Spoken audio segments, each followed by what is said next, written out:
Alô, alô, massa atleticana, mais um vídeo pro canal.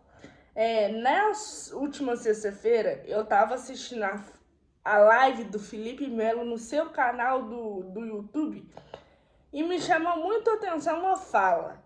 Eu vou colocar a fala dele na íntegra para vocês escutarem e depois eu vou colocar um corte da fala do Paulo Brax depois que o Galo perdeu a Sul-Americana do ano passado.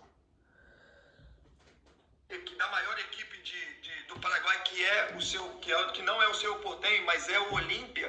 Eu sou olimpista lá. E aí muita gente que tenta me atacar com situações. Você roubou o troféu do Gustavo Gomes quando você era do Palmeiras. Eu não roubei troféu de ninguém. Eu era o primeiro capitão da equipe, sabe assim. Então, não é que eu roubei o troféu, eu levantei o troféu como capitão. Aí outros falam assim, não, mas contra o São Paulo foi vice-campeão, você não levantou o troféu de vice-campeão.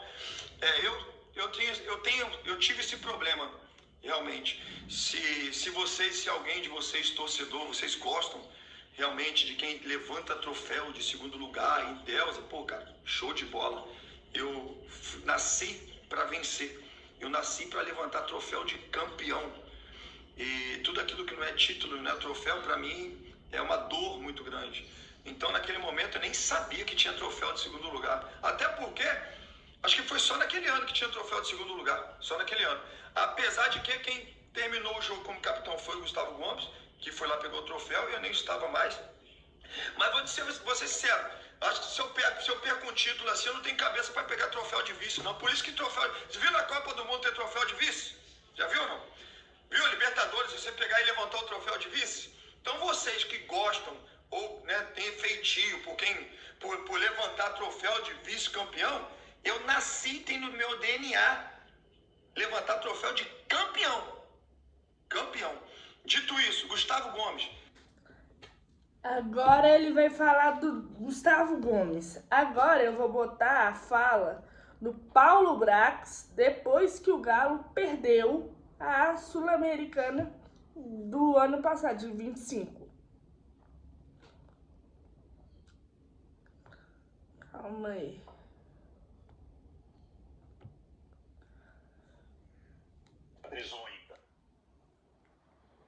Mas a gente chegou em 3 finais importantes, em 12 meses.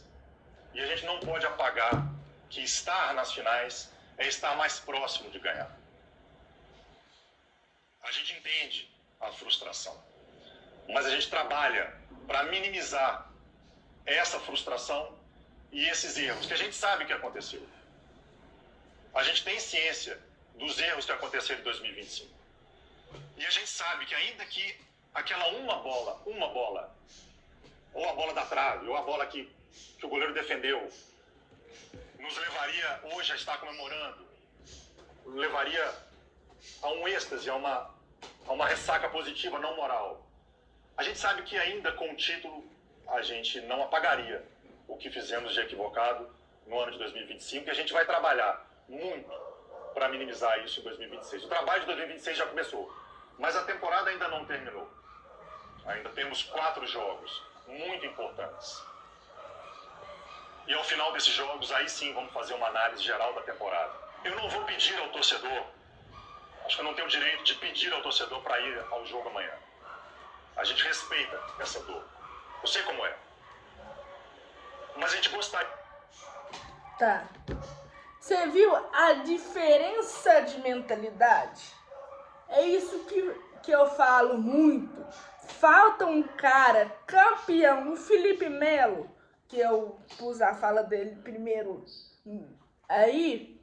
Velho, o Felipe Melo é tricampeão da Libertadores. Falta alguém desse quilate no elenco. Não só no elenco, na diretoria. Eu sei que é difícil talvez achar alguém para ocupar um cargo na diretoria que seja multicampeão. Mas, pô, precisa começar a voltar a ter a diretoria, principalmente, a ter pensamento grande, Ah, eu sei que eles viram e mexe, bate, fala que o elenco tem a capacidade de chegar na Libertadores. Eu já falei que 301 mil vezes que pra mim o elenco é fraco, que não tinha capacidade.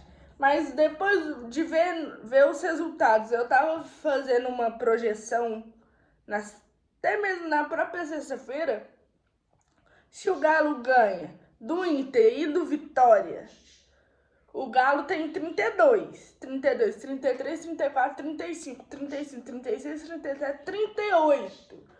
Duas vitórias vai a 38, encosta lá no G4, né?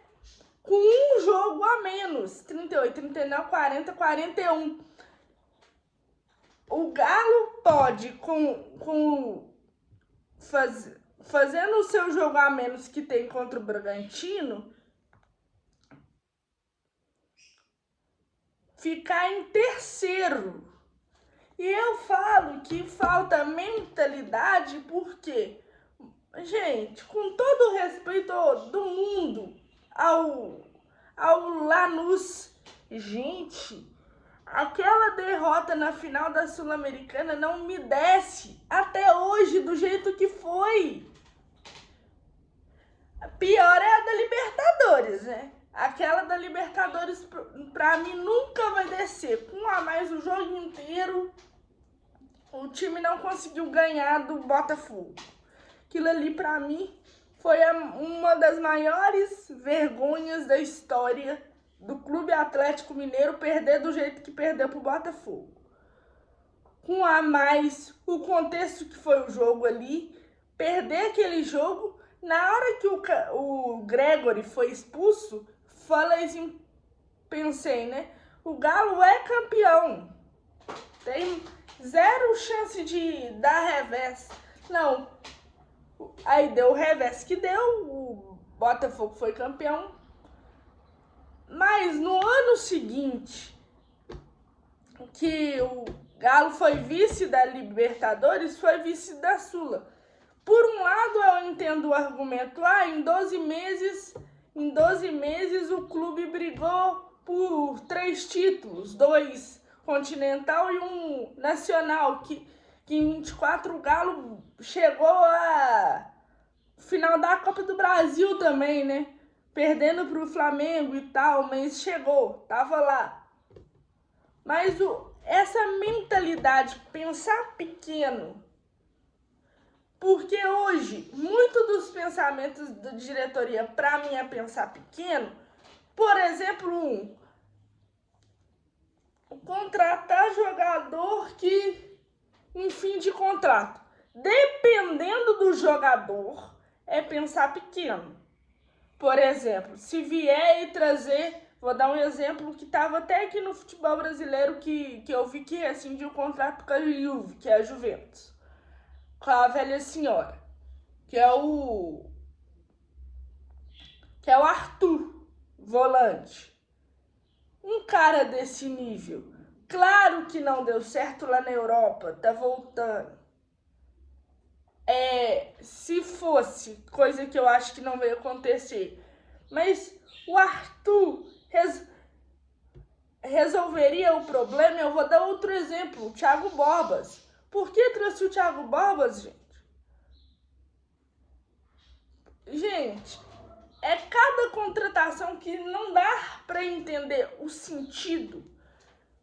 Beleza, precisa de um centroavante. Aí na época que trouxe o Thiago Borbas, eu falei isso aqui, ó. Gente, o Thiago Borbas não faz gol há 1 ano. Vai trazer o Thiago Borbas. O Thiago Borbas vai resolver o problema de ineficiência no ataque? Pode resolver, mas a possibilidade dele resolver é pequena. Gente, aí eu torno a repetir o exemplo do Thiago Borbas. O Thiago Borbas virou 3ª opção no Bragantino. O Thiago Borbas, quando jogava no Bragantino, era a 3ª opção. Era o Sacha, o Pita e o Thiago Borbas. Ou o Sacha e Pita e Thiago Borbas. 3ª opção de um jogador que jogou aqui em 21. que é eu tô falando no caso do Sacha. Virou reserva do Sacha, que anos depois foi pro Bragantino, tá lá. E o cara que era reserva do cara que já jogou aqui tem que, né? Tá no clube hoje.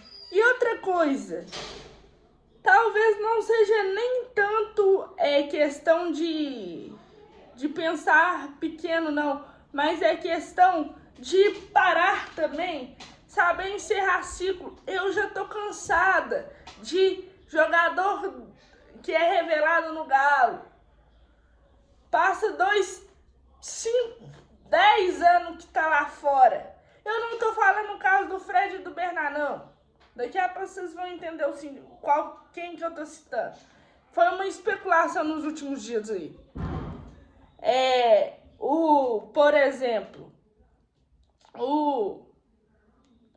já tá bom tem que começar a pensar fora da casinha.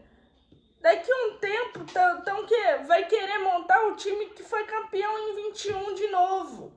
Porque passa-se 3, 4, 5 anos, que seja 10, 20 anos, os caras querem repatriar jogador que jogou aqui. Eu não tô falando do Bernardo, do Fred, não. O Fred, no início, no vídeo que eu falo do Fred, eu falo, no início eu não queria o Fred. Não é nem porque era repatriação, não. É porque provavelmente vai ganhar salário alto. Mas no final eu comprei a ideia. Vem, Fred. Vem ser feliz na sua casa e tal. Precisa parar com essa mentalidade de querer repatriar jogador. Eu não tô falando do Fred nem do Bernard, eu tô falando do Carlos Júnior,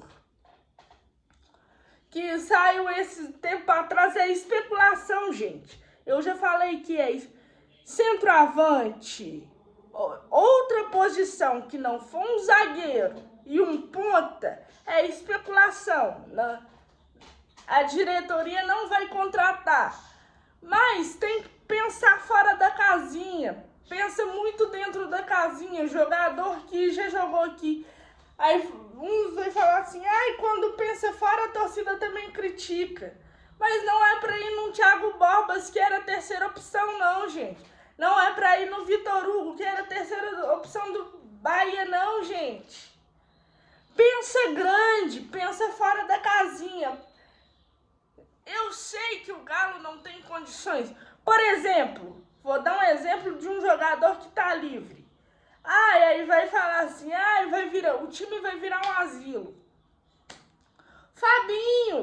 Fabinho aí, seleção, acho que chegou a jogar até com o Fred na seleção brasileira. Velho, já imaginou Fred e Fabinho no meio campo? Apesar de que tem o Catanho, espero que o Barba enxergue e tire o Alan Franco do time, pelo amor de Deus. O nem marca, nem chuta, nem faz nada. É nesse critério aí? Gente, precisa. E você vê que precisa de um centroavante fazedor de gol. O Galo não tem. O Galo gastou 63 milhões num cara que virou reserva. Isso eu tô falando aqui tem muito tempo.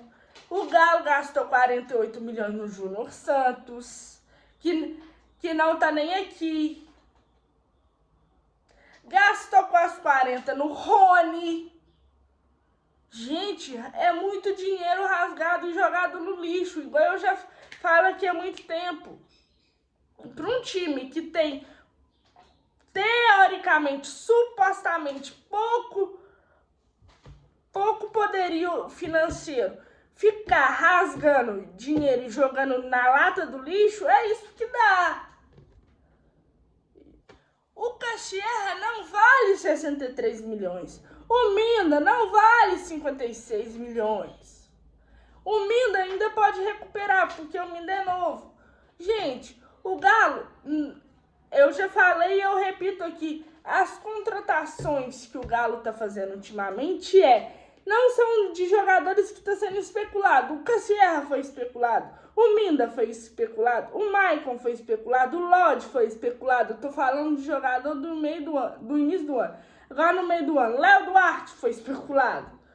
O Léo Duarte chegou pegando todo mundo de surpresa. O Catanho foi especulado? Não, pegou todo mundo de surpresa. O Borbas foi especulado? Não, pegou todo mundo de surpresa. Mas só é especulado a posição. E eu repito aqui, vão contratar um zagueiro só se mudar a cabecinha. Alguma coisa acontecer e a diretoria querer mudar de ideia e contratar. Por enquanto é um zagueiro e um ponta. Um zagueiro e um ponta. Um zagueiro e um ponta que vão querer trazer por agora. Velho, e eu falo muito na questão do Igor Gomes. Que o Igor, antes de machucar, ele tava entrando e tava fazendo partidas boas. Meu medo é se enganar com o Igor Gomes e renovarem o contrato. Eu conheço os modos operantes que a diretoria tem. Foi assim com o Vargas. O Vargas jogava só para renovar contrato. Depois sentava no contrato e não jogava nada. Ficava comendo, virava um come-dorme. Vai ser assim de novo. Não só com o Igor Gomes, não. Apesar de que Dudu não vai até ano que vem, gente, enquanto a torcida não entender e parar de falar, o importante é o que o Dudu usa 92, gente, o Dudu é constrangedor você ver o Dudu em campo. Até quando? A maioria da torcida já enxerga, mas tem meia dúzia de gato pingado que fala, o importante é que Dudu usa 92 e acha ruim de quem critica. Gente, tem que começar. É só você pegar o time do Galo hoje, é montado baseado em jogadores hipotéticos, que já foi craque ou bom jogador um dia. Vamos lá, Everson. Dispensa comentário. Natanael, bom jogador. Juan, bom jogador. Vitor Hugo, antes de vir pro Galo, era a terceira opção do Bahia. Já começa errado aí. Lodge, melhor jogador lateral esquerdo do Brasil na atual temporada, minha opinião. Aí você vai no meio. Alan Franco já tá aí tem muito tempo. Maicon, apesar de ter sido chutado do Corinthians, mas o Maicon ainda ia renovar com o Corinthians. Mas tem um detalhe. Eu já chamo aqui o Maicon de geladeira. Lá no Corinthians ele era conhecido como Bacon. De bacon, tá? Então, tem isso. Aí de 10 é o Vitor Hugo. Foi renegado no Flamengo, renegado no Santos. Com o Sampaoli começou a jogar bem. Era o melhor do time. Caiu um pouquinho depois da Copa. Me preocupa, mas ok. Coelho. O Coelho oscila. Tá num momento excelente decidindo o jogo. Daqui a pouco bate na madeira e para de fazer gol aí começam as mesmas críticas do que já faz há muito tempo. Aí o Coelho não sabe fazer. O Coelho chuta errado. O Coelho, a única coisa que você não pode falar do Coelho é que falta vontade. Coelho. Aí é Cassierra e Bernard. Dito isso, Bernard é o artilheiro do time, resumindo, e o Castier virou reserva do Renier. É isso. Então foi esse o vídeo. Tchau, obrigada, fui. Vamos! Precisa mudar a mentalidade dessa diretoria. Precisa mudar a mentalidade. Foi esse o vídeo. Tchau, obrigada, fui. Vamos!